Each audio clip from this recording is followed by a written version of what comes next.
Jadi begini guys, kenalan dulu kali ya biar afdol. Nama gue Talita, biasa dipanggil Tata. BTW, kalian gak mau kan keluarga kalian musuhan hanya karena warisan? Ya kalau itu One Piece sih gue rela rebutan. Tapi ini lain. So, izinin gue berbagi cerita ke kalian. Mari ke menu utama cerita dari gue. Ini kejadian udah bertahun-tahun yang lalu. Bahkan gue baru tahu cerita ini eksis ketika bapak gue udah meninggoy. Dan gue tahu cerita ini dari nenek gue. Yap, bapak gue meninggoy ngendului nenek gue. Tapi bukan itu intinya. FYI, nenek gue adalah anak pertama dari 2 bersaudara. Keluarganya keluarga terpandang sejak zaman Belanda dulu.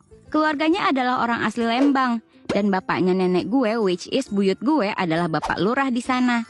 Yang zaman dulu tuh lurah udah sekelas orang mantep lah di zaman itu. Ya tajir, tanahnya banyak dan punya banyak usaha. Kebunnya luas men. Dan kalau lu ke area Cibogo Lembang, ada lahan hijau luas. Nah itu dulunya punya almarhum buyut gue, bapaknya nenek gue. Dan bagusnya adalah buyut gue cuma punya 2 anak. Nenek gue dan adiknya yang sama-sama perempuan. Nenek gue orangnya rajin, pekerja keras dan pintar. Padahal dulu nggak ada les atau bimbingan online kayak zaman now.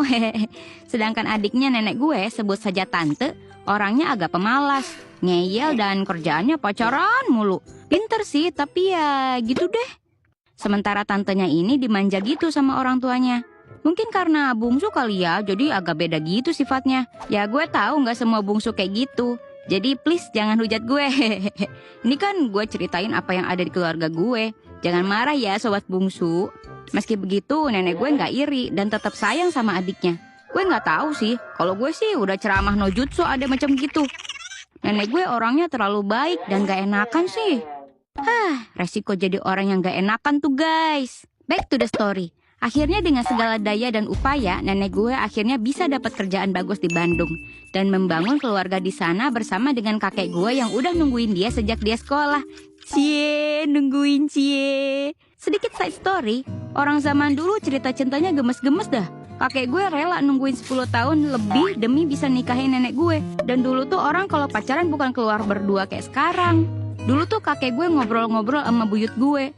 Lah, nenek gue nya malah sembunyi di dapur sama emaknya karena malu. Katanya ada si Akang.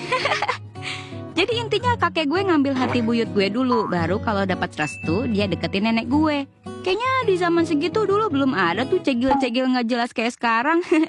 So, bagaikan seorang visioner, buyut gue udah nulis surat wasiat buat anak-anaknya supaya nggak berantem. Apalagi sampai adu domain expansion. Singkat cerita, setelah bertahun-tahun, akhirnya semua anak buyut gue udah berkeluarga.